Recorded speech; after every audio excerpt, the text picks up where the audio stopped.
वक्त हुआ जाता है बहारे रमज़ान में मेहमान रहमत का।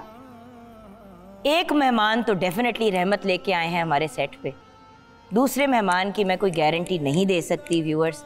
सच्ची बात है, उनके सगे बाप भी उनकी गारंटी नहीं दे सकते, लेकिन खैर उनकी हम बाद में बात करेंगे। अब आप परेशान हो रहे होंगे कि कौन शख्सियत है। व्यूअर्स मेरे सामने बैठे हैं, मैं कितनी परेशान हूँ मैं आपको बता नहीं सकती, लेकिन खैर फोकस करते हैं पहले सुपरस्टार पे। हमारे साथ आज हमारे मुल्क के क्या इंटरनेशनली रेनाउंड एक्टर और कॉमेडियन हैं, जो बाय द वे बहुत खूबसूरत आवाज़ के भी मालिक हैं। तो अगर गाने के पॉइंट ऑफ व्यू से भी बात करें तो बहुत ही मीठी और प्यारी आवाज़। मेरे बहुत प्यारे भाई हैं, इनके साथ काम करने का मुझे ऑन एंड ऑफ बहुत मौका मिला, लेकिन उससे बढ़ के इनके साथ फेस टू फेस बैठ के गुफ्तगू का जो मौका मिलता है वो मेरे लिए सबसे प्रेशियस मोमेंट्स होती हैं। ट्रूली अब अगर हम कहें कि लिविंग लेजेंड का स्टेटस ये अचीव कर चुके हैं क्या, तो ये बात गलत नहीं होगी। उन्होंने अपनी ज़िंदगी डेडिकेट कर दी है इस काम को, लोगों को हंसाना, और उसके साथ साथ चुपके चुपके से जो ये अच्छे अच्छे काम लोगों के लिए करते रहते हैं और लोगों की दुआएं और मोहब्बतें समेटते रहते हैं। आपको समझ आ ही गई होगी, मैं बात कर रही हूँ दी एब्सोल्युटली ब्रिलियंट नवाज अंजुम की। अस्सलाम वालेकुम। जी वालेकुम अस्सलाम। बेटा क्या हाल है, ठीक ठाक है? बेटा वे आपने खुद ही कहा है कि मैंने कहा मेरे प्यारे भाई, तो मैं बेटा ही कहूँगा ना। अच्छा ठीक है, ज्यादा अच्छा नहीं नहीं, क्योंकि आपके बेटे को मैं बेटा कहती हूँ तो फिर कंफ्यूजिंग हो जाता ना। मैं आपका बेटा तो वो मेरा आपका। चले जुगन जी कैसी हैं आप? अब मैं ठीक हूँ, आप कैसे भैया?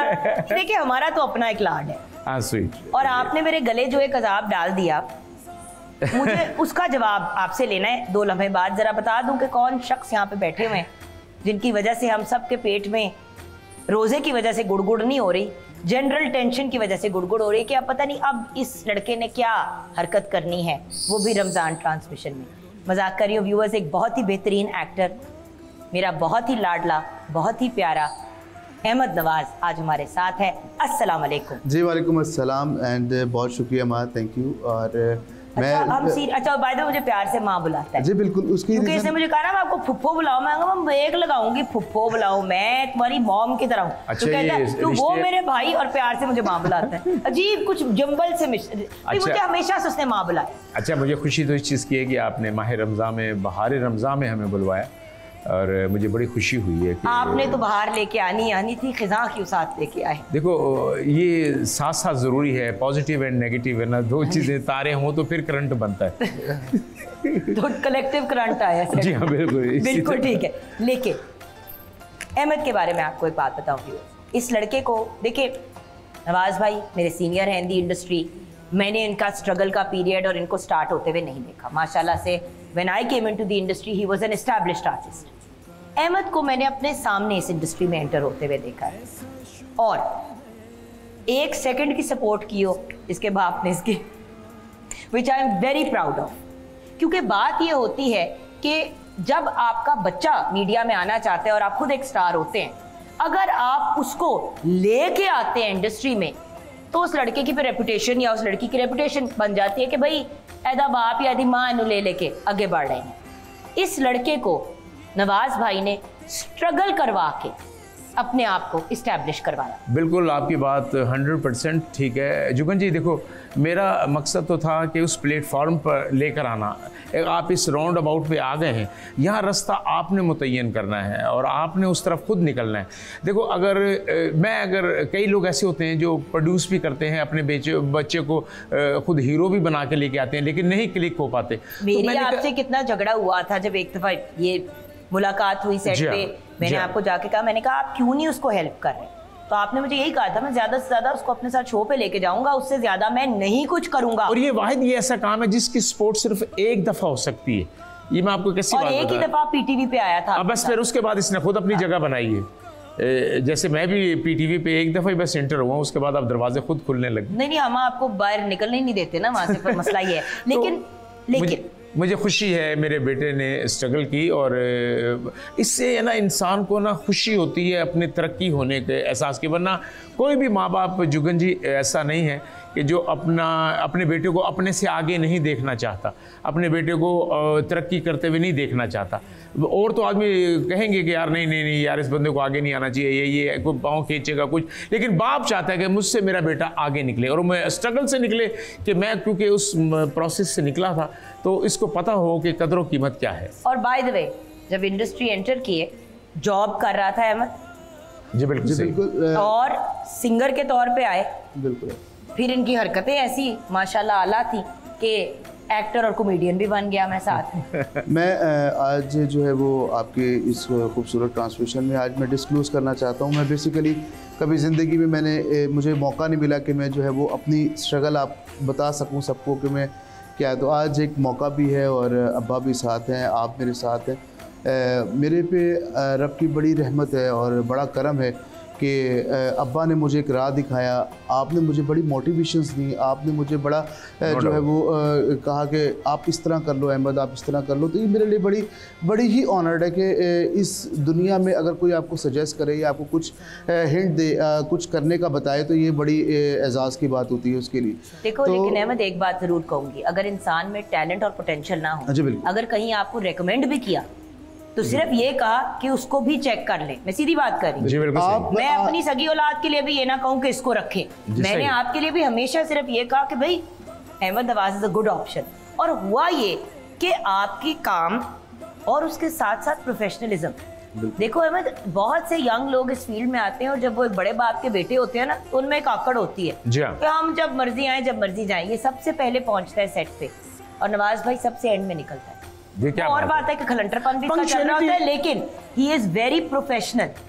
जुगन जी, मैं यही बताना चाह रहा हूँ आपको कि आपके प्रोग्राम के हवाले से कि जिसने वक्त की कदर की है ना, तो वक्त ने उसको नहीं रोला। बिल्कुल। क्योंकि वक्त भी उसको फिर उस वक्त पर पहुँचाता है कि इसने यार मुझे वक्त दिया था, क्योंकि ये काम टाइम मांगता है। ये वो नहीं है कि आज आप कि सुबह कुछ और बन जाएंगे रातों रात, ये ना। ऐसे अगर हिट होना होता तो बड़े बड़े हमारे दुनिया में ऐसे फनकार हैं, पाकिस्तान के भी, सुल्तान राय साहब का बेटा हिट होता, मनवर ज़रीफ साहब का बेटा हिट होता, रंगीला साहब का बेटा हिट होता, वहीद मुराद साहब का बेटा इस फील्ड में हिट होता।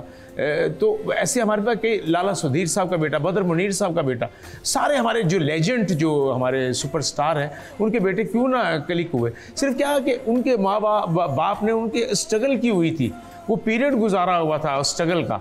तो अगर आप ये देखेंगे कि उनके बलबूते पे आ जाएंगे तो एक दो काम कर सकेंगे, उसके बाद फिर पस्ती की तरफ चला जाता है। बेसिकली ना मैं ये डिस्क्लोज करना चाह रहा था कि मैं अपना स्ट्रगल, जो स्टार्ट का मेरा जो पीरियड था, जब मेरी जो है वो ऐसा शादी भी नहीं हुई थी, तो मैं उससे पहले का आपको जो एक्सपीरियंस बताने जा रहा हूँ वो ये बड़ा मोटिवेशन है कि सबसे पहले मेरी जॉब जो है वो लगी एक निजी बैंक में, और एज अ बैंकर, तो एज अ जो है वो मैं क्रेडिट कार्ड सेल किया करता था।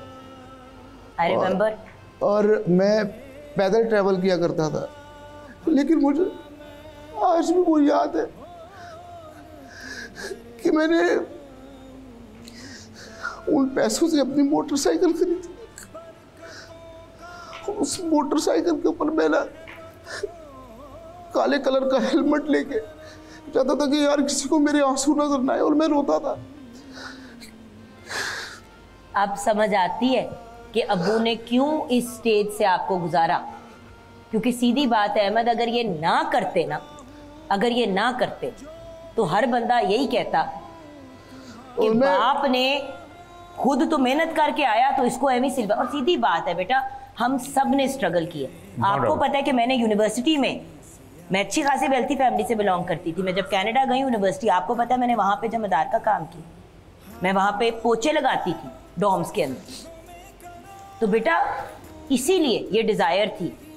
देखो वो बाइक पे इस तरह जाना, वो गर्मी, वो तपे, और लोगों के कमेंट्स। और मेरी जो पहली सैलरी थी वो 6,000 रुपये थी, और उसमें मैंने जो है वो सब कुछ मैनेज भी करना होता था। और मैं डोर टू डोर पैदल 3-3, 4-4 किलोमीटर जो है करता था कि यार चले कुछ जो है वो अच्छा हो जाए। उसके बाद फिर अब लोग समझते हैं कि आर्टिस्ट के बेटे को स्ट्रगल नहीं करनी पड़ती, उसको ज़्यादा करनी पड़ती है। मैंने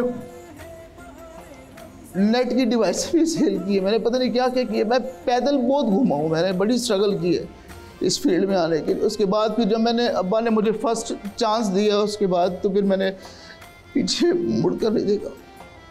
लेकिन मेरी सोच थी जुगन जी कि मेरे बच्चे हैं ना कि वो काम करेंगे ना कि इस फील्ड में ना, क्योंकि स्ट्रगल बहुत है इसमें ना, कोई 40-50 साल के बाद बारी आती है इंसान की ना। तो मैं चाहता था कि नहीं यार, मेरे बच्चे सुबह उठें, ये किसी बैंक में जाएं या कोई ऑफिस में जाएं, तो सुबह अर्ली इन द मॉर्निंग ये उठें। तो वो मेरी इन्होंने ख्वाहिश पूरी की, मुझे खुशी है। लेकिन अल्हम्दुलिल्लाह रब्बे करीम ने इनको गाड़ियाँ भी फिर अता की, घर भी दिया, सब कुछ दिया। मैं तो कभी ये भी नहीं सोच सकता था, मैं तो गाड़ियों के नीचे आने वाला इंसान था और रब ने गाड़ियों पे बिठा दिया। अपना हिस्सा डालना ज़रूरी होता है ऐसे मौक़ों पे, और मुझे हमेशा I feel so proud of people जो नवाज़ भाई अगर म्यूज़िक की फील्ड से वाबस्ता हैं तो दीन को साथ साथ लेके चलते हैं। बड़ी ही एक इम्पॉर्टेंट चीज़ होती है, ज़रूरी है सर। नवाज़ भाई, अहमद की स्ट्रगल की थोड़ी सी हमें एक इंडिकेशन मिली, अभी उस पर और बात करेंगे, लेकिन पहले आपकी स्ट्रगल की इसलिए बात करना चाहती हूँ क्योंकि अल्टीमेटली वही वाली बात होती है ना, मैंने भी रगड़ा खाया, आपने भी रगड़ा खाया, उसकी वजह से जब हमारी आगे से औलाद आ रही है तो हम चाहते हैं कि भाई वो एटलीस्ट उनको पता तो हो कि हार्ड वर्क होता क्या है, मेहनत क्या होती है। जी, मैं समझता हूँ मेरा नाम नवाज़ अंजुम नहीं, स्ट्रगल अंजुम होना चाहिए था। माँ बाप ने तो मोहम्मद नवाज़ रखा, तो अंजुम बनने के लिए बड़ी स्ट्रगल की। ये क्या बताऊँ आपको कि जब छोटा सा था तो 79 में अम्मी की डेथ हो गई और 81 में अब्बू की डेथ हो गई, तो छोटी बहन मेरी गोद में थी। जुगन जी स्ट्रगल तो यहीं से शुरू हो गई और बचपन में ही अंदर दाढ़ी निकल आई कि अब कोई ऐसी ज़िंदगी में हरकत नहीं करनी, तो उन्हें बहनों को बयाना है। मैं असल में पेंटर था, मैं तस्वीरें बनाता था, काम मेरा तेल इतर का था। हमारा मुल्तान में मेरी तेल इतर की दुकान थी। तेल का काम और पेंटिंग का काम दोनों ही अपोजिट हैं। अगर तेल का तुपका भी स्कूल चार्ट पर गिर जाए या किताब पर गिर जाए तो ना उस पर कलम चलती है, ना पेंसिल चलती है, ना रंग चलता। तो मैं किस सफाई से वो स्कूल चार्ट बनाया करता था, तो सैनमाओं के बोर्ड लिखा करता था। तो मैं इतने तालीम तो नहीं हासिल कर सका क्योंकि अम्मी अब्बू की डेथ वक्ती हो गई थी। तो मैंने बहनों के पोतड़े भी बांधने होते थे, उनको फीडर बना के भी देना होता था। और मैं वो जो एक साल में एक बुक बनती थी ना बायोलॉजी की, मैं एक रात में 2 बनाता था। और मैं बगैर देखे वो arterial system, venous system, euglena, paramecium, chlamydomonas, amoeba, digestive system, ये पता न्यूक्लियस किधर है, अमीबा कभी नहीं मरता, पैरामीशियम खुस्से की तरह होता है, यूगलिना इस तरह होता है, क्लेमेडामनास इस तरह। तो वो जो मैं बगैर देखे एक रात में 2 बुक्स बनाता था। तो देन मेरा इस फील्ड की तरफ कोई रुझान नहीं था। तो ऐसे ही मेरी दुकान के बाहर एक चावल वाली रेडी खड़ी होती थी, तो वहाँ रेडियो पाकिस्तान मेरी कैंट में मेरी दुकान थी। तो सैयद मोहसिन गिलानी साहब ना वहाँ चावल खाने आया करते थे। तो मेरी बनाई हुई पेंटिंग्स है ना, वो चावल खाते हुए ना वो देख रहे होते। तो उन्होंने देखा कि अंदर ये बच्चों को फीडर बना के भी दे रहा है और पेंटिंग भी कर रहा है, तेल भी बेच रहा है। तो उन्होंने रेडी वाले से पूछा, फिर उसने बताया यार अम्मी अब्बू की डेथ हो गई, तो ये मुझे फिर शाहजी इस फील्ड में लेकर आए कि उन्होंने कहा यार ये तो मर जाएगा ये बंदा, तो ना सोच के ये पागल होकर ये तो देन एक्टिंग और पेंटिंग दोनों ही फ़नून लतीफ़ा में आ जाती है। आपको पता है कि इस तस्वीर में मैंने ये रंग भरना है तो ये अच्छा लगेगा, और इस किरदार में ये रंग भरोगे तो वो अच्छा लगेगा। इतने दुखों के बावजूद एक्टिंग में भी कॉमेडी, किसी वही कहते हैं ना Charlie Chaplin, oh my God, कि comedy is very serious business. और वो खुद बहुत डिप्रेशन के शिकार थे और बहुत उनके इमोशनल मामलात थे, लेकिन हंसाते थे वो सब। वो कहते थे ना कि मैं बारिश में रोता था कि कोई मेरे आंसू ना देख सके, क्योंकि अगर मुझे किसी ने रोते हुए देख लिया तो वो मेरे पे यकीन नहीं करेंगे कि मैं फनी। असल में जो कॉमेडियन होता है उसके अंदर आप देखिए कोई दीमक लगी होगी, कोई ना कोई ऐसी बात होगी, कोई ऐसा कोई उससे वो टची होता है, वो बिल्कुल ही है ना उसका रब्बे करीम ने कोई नट ही कोई और किया होता है कि लो भाई। तो मुझे वो फील्ड में ले आए, तो फिर मैंने 80 से इस फील्ड का आगाज़ किया, तो साथ साथ बच्चों को भी केयर टेकिंग, उनकी फिर शादियाँ भी की। फिर सबसे बड़ी बात जो जुगन जी के इन्नमल अमाल व बिन्नियात, अमलों का दारमदार नीयतों पर है। आपकी नीयत अच्छी है ना, तो रब करीम फिर आप जैसे मुखलिस दोस्त, आप जैसे अच्छे दोस्तों को मिलाता है। जब आपकी नीयत में कोई फतूर होगा तो फिर आपको गाइड करने वाले भी अलहदा ही मिलेंगे। फिर मैं कराची चला गया काम करने के लिए मुल्तान से। मैं फिर केस्टों का काम करता था, जो गानों से पहले डायलॉग होते थे मैडम नूर जहाँ के, गाने का लिंक करने के लिए ना, तो वो करता था। फिर बिनाका गीतमाला और दूसरे को ईगल कैसेट कंपनी और म्यूज़िक मेल कैसेट कंपनी। तो एक दिन मैं वो ईद का काम करके कराची से मुल्तान वापस आ रहा था, तो स्टेशन पर मेरी जेब कट गई, वो टिकट भी गई, वो जो पैसे मैंने कमाए थे 1 महीने के वो भी गए। तो मैंने इधर उधर जेब में हाथ मारा, तो आज मैं फर्स्ट टाइम ये बात आपको बता रहा हूँ। तो मेरी जेब में ना 100 रुपया पड़ा हुआ था। तो मैंने सीधा रक्शे वाले से कहा, मैंने कहा मुझे ना नेशनल स्टूडियो कराची ले चलो। वो 100 रुपये उसने ले लिया। मैं अंदर गया तो जान मोहम्मद जुमन साहब की फ़िल्म की डबिंग हो रही थी, मोहब्बत के सौदागर, साहिबा जी की पहली फ़िल्म थी। तो मैंने जान मोहम्मद जुमन साहब से कहा कि मैं सर आर्टिस्ट हूँ, नवाज़ अंजुम मेरा नाम है, मुल्तान से आया हूँ, मेरी जेब कट गई, तो बस मुझे टिकट चाहिए, तो मुझसे को डबिंग करवा लें। तो उन्होंने कहा अच्छा ये अब्बू शाह की डबिंग करें। वो अब्बू शाह एक बुज़ुर्ग आदमी थे, दाढ़ी सफ़ेद, उन्होंने मुझे रोल दिखाया। तो मैंने उनकी वो डबिंग की। देखो मैं जो बचाना चाहता हूँ, कहने को जो बात बचाऊँगा, जो आप जो वो। उन्होंने कहा वाह। उन्होंने कहा अच्छा ये शेर खां की भी डबिंग करो। शेर खां की डबिंग में फ़ाइट भी आ गई, तो वो मैंने फ़ाइट भी वो उन्होंने कहा अच्छा एक डबिंग और करें। तो फिर जब वो मैंने 4 डबिंगें उनकी की, तो उन्होंने मुझे जहाज़ का टिकट दिया। मैं कहने लगी थी 4 टिकट मिले या मैंने 4 डबिंगें की, तो उन्होंने जहाज़ का टिकट दिया और 5000 रुपया मुझे दिया। तो उस वक्त में फिर जब मैं ओमान में गया 84 में, तो लाहौर से सईद खान साहब, रंगीला साहब मेरे साथ थे, मैं बल्कि उनके साथ था। मैं मुल्तान से कास्ट हुआ। अच्छा एक सेकंड, इस प्रोजेक्ट की मैं ब्रेक के बाद बात करना चाहती हूँ, क्योंकि मैं ये स्टोरी बीच में कट नहीं करना चाहती, because this is a very interesting story. Oman जाने वाला एक्सपीरियंस, फ़ौरन ही ब्रेक के बाद वापस आ रहे हैं व्यूअर्स, आप हमारे साथ रहिएगा। We are in dialogue with the brilliant, the living legend Nawaz Anjum and his very talented son Ahmed Nawaz. Nawaz Anjum अपनी आप बीती हमारे साथ शेयर कर रहे हैं, और ये बहुत बड़ी बात है क्योंकि ये हमेशा हंसाने वाली बातें करते हैं, इस बार थोड़ी सी हमारे रूह को हिलाने वाली बातें हो रही हैं। अच्छा आप ओमान, तो ओमान में भी है ना, तो वो भी एक इत्तेफाक था कि मैं मुल्तान आर्ट्स काउंसिल में ड्रामा कर रहा था। तो एक अरबाब आया उधर से, तो वो ड्रामा देख रहा था। उसने ना मुझे देख के उसने कहा कि यार इस लड़के को ना हमने ओमान लेके जाना है। तो उसने मुझसे पूछा बुलवा के, उसने कहा क्या फ़िलहाल या रफ़ीक या हबीबी है। तो मैंने कहा जी, वो 7 तर्जुमा उसने बताया कि जी इससे आप पसंद आए हैं, तो ये ना एक ड्रामा वहाँ करना चाह रहा है, तो आपको लेके जाना चाह रहा है। तो मैंने कहा जी मेरे पास तो शनाख्ती कार्ड भी नहीं है, ना मेरे पास पासपोर्ट बनाने के पैसे हैं। शनाख्ती कार्ड भी उसी ने बनवाया, पासपोर्ट भी उसी ने बनवाया। और ओमान मैंने फ़र्स्ट टाइम में जब पासपोर्ट भी मुझे उसने कराची दिखाया कि ये तुम्हारा पासपोर्ट भी बन गया। मैंने कहा पता नहीं मुझे शिप के थ्रू लेके जा रहे हैं, ये पता नहीं कैसे लेके जा रहे हैं। तो मैं तो फर्स्ट टाइम मैंने पासपोर्ट भी अपना देखा। तो जब ओमान गए तो सईद खान साहब लाहौर से। अच्छा इस वक्त तक बहनें और घर वाले कितने बड़े थे? वो ज़ाहिर सी बात है कि वो अभी स्ट्रगल में, वो भी बच्चे ही थे अभी, ज़ाहिर सी बात है कि थोड़े से हो गए थे बड़े। लेकिन अभी तो मैं ये वो स्ट्रगल बता रहा हूँ आपको। जब ओमान जाना शुरू हुआ तो फिर ओमान में कोई इतनी दफ़ा गया हूँ कि फिर वो जो जितना पैसा वहाँ कमाया वो बच्चों को जहेज़ इकट्ठा किया। अच्छा ठीक है। वो फिर उनकी शादियाँ की फिर माशाल्लाह। तो वो ओमान जब गया तो सईद खान साहब ने जब मुझे देखा, रंगीला साहब ने, तो उन्होंने कहा कि बेटा आपका शहर मुल्तान नहीं है, आप लाहौर आएँ, आपका शहर लाहौर है। मैंने कहा जी मैं तो कभी लाहौर गया ही नहीं ज़िंदगी में। तो गया भी था तो छोटा सा अपने अब्बू और अम्मी के साथ ही गया था। तो उन्होंने कहा कि नहीं मैं तुम्हें बुलाऊँगा। तो पहली दफ़ा फिर सईद खान साहब ने 1990 में मुझे अलहमरा 1 में ड्रामा करवाया। बिंदिया बेगम उनकी उस फिल्म ड्रामे की डायरेक्टर थी और असद नज़ीर प्रोड्यूसर थे। तो लाहौर बाई नाइट ड्रामे का नाम था। तो सुहेल अहमद, बब्बू बराल साहब, अमानुल्लाह साहब उस ड्रामे में थे।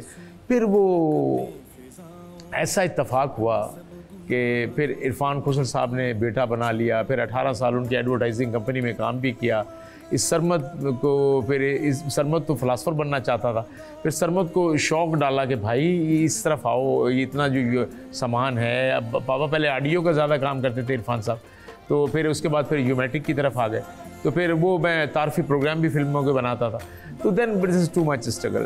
तो लेकिन आपकी स्ट्रगल के अंदर जो आपका पहला घर बनाने की कहानी थी वो बहुत ही मज़े की है, पेनफुल भी है लेकिन मज़े की भी है, हम वो भी डिस्कस करेंगे। अभी बढ़ते हैं हम कवाली की तरफ, क्योंकि इमरान भाई भी हमारे साथ हैं तो हम उनको भी नहीं इग्नोर कर सकते। आज स्टार्स ही स्टार्स है हमारे सेट पे, हम क्या करें। तो इमरान भाई हम आपके पास आ रहे हैं कलाम के लिए, और जब ब्रेक के बाद वापस आएंगे व्यूअर्स तो नवाज भाई पहला घर बनाने की स्टोरी बताएंगे अपनी, और अहमद को क्या याद है अपने अब्बू के स्ट्रगल पीरियड, मैं ये भी जानना चाहूंगी। क्योंकि देखिए एक दफा स्ट्रगल पीरियड नहीं आता व्यूअर्स आर्टिस्ट पे, बार बार आता है। जैसे ही आपको लगता है मैं इजी हो गया फिर कुछ चीज हो जाती है, मुझे कहते हैं फिर कोई पंगा हो जाता है।